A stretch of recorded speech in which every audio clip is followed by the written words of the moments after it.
Assalamualaikum warahmatullahi wabarakatuh. Hai anak-anak Bapak semuanya. Bagaimana kabarnya hari ini? Semoga anak-anak Bapak selalu dalam keadaan sehat dan kita semua selalu dalam lindungan Allah Subhanahu wa taala.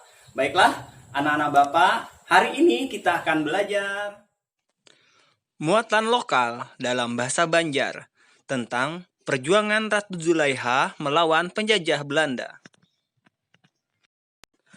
Anak-anak Bapak, kesempatan kali ini kita akan belajar tentang sejarah perjuangan para pejuang di Kalimantan, khususnya Kalimantan Selatan, pada zaman dahulu berjuang melawan penjajah Belanda. Jadi pada zaman dulu para pejuang Banjar itu berjuang mati-matian membela bumi kita, bumi Banjar dari tindasan para Belanda yang ingin merebut kekuasaan di Banjar atau di kerajaan Banjar. Pada kesempatan kali ini yang Bapak akan ceritakan adalah pejuang Banjar yaitu Ratu Zulaiha. Beliau adalah seorang perempuan yang sangat gigih dan semangat, pantang menyerah, berani mati dalam membela bumi kita Kalimantan Selatan dari tindasan para penjajah Belanda. Baiklah, pada pelajaran muatan lokal ini akan Bapak suguhkan dalam versi bahasa Banjar karena pelajaran kita adalah muatan lokal bahasa Banjar. Jadi Bapak akan menceritakan cerita sejarah perjuangan beliau, perjuangan Ratu Zulaiha dalam versi bahasa Banjar. Ratu Zulaiha lagi halus dingarani Gusti Zaleha. Sidin ini adalah keturunan atau cucu dari Pangeran Antasari, pahlawan nasional Indonesia. Nah, jadi menurut cerita, menurut kisah, Ratu Zulaiha ini Sidin ini gigih banar dalam berjuang melawan penjajah Belanda. Sidin kada takutan mati. Sidin berjuang bujur-bujur ingin memerdekakan benua kita Kalimantan dari penjajahan Belanda. Dikisahkan dalam suatu kisah saat berperang di tangan Sidin memegang senapan, memingkuti senapang. Di pinggang Sidin batajakan mandau. Jadi Sidin berperang bersama pejuang-pejuang Banjar itu rela mati ingin memerdekakan bumi kita Kalimantan Selatan karena pada saat itu ditindas oleh Belanda. Hasil alam misalnya benih, kemudian hasil alam lainnya rempah-rempah itu diambili buhan Belanda. Sedangkan buhan kita Banjar itu menanamnya aja. Buhan Banjar yang mengambil. Makanya para pejuang Banjar itu ingin memerdekakan bumi kita Kalimantan dari penjajahan Belanda.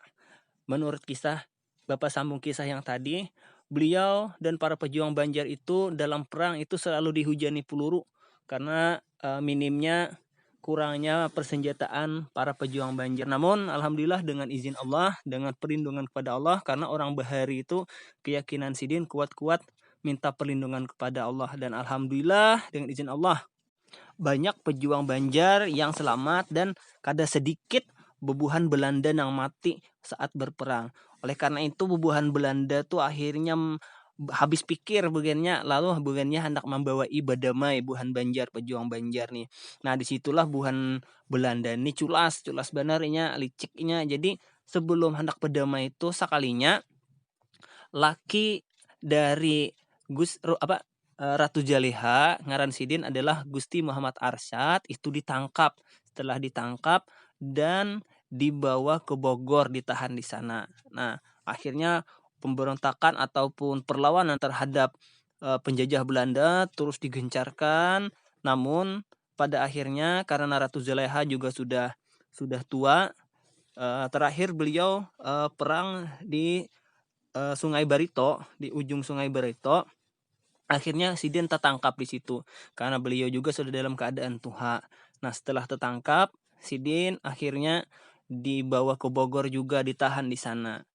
Setelah lama kelamaan di sana, umur Sidin sudah tua dan akhirnya hendak meninggal.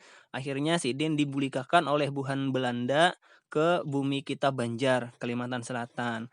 Dan pada tanggal 24 September 1953 Sidin Ratu Zulaiha meninggal dunia. Makam Sidin itu berada di komplek makam Pangeran Antasari, andakannya di belakang Masjid Jami.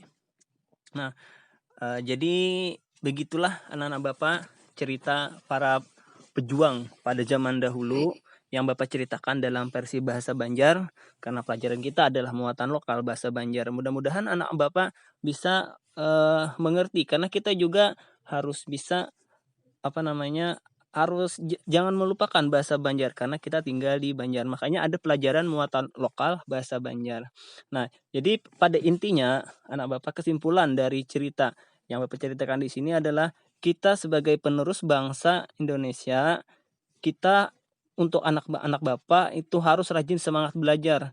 Karena cita-cita para pejuang zaman dulu adalah ingin bangsa Indonesia ini maju dan tidak ditindas lagi. Jadi anak-anak Bapak sekalian, harapan besar dari bangsa Indonesia, dari para pejuang zaman dulu adalah anak-anak Bapak selalu rajin belajar walaupun di saat apapun tetap semangat belajar. Itulah harapan mereka. Mudah-mudahan anak-anak Bapak bisa melaksanakannya dan mengamalkannya. Nah, anak-anak Bapak sekalian, itulah dia tadi video materi pembelajaran kita pada kesempatan kali ini. Mudah-mudahan anak Bapak dapat memahaminya dan semangat terus belajar. Salah hilap mohon maaf. Assalamualaikum warahmatullahi wabarakatuh. Dadah.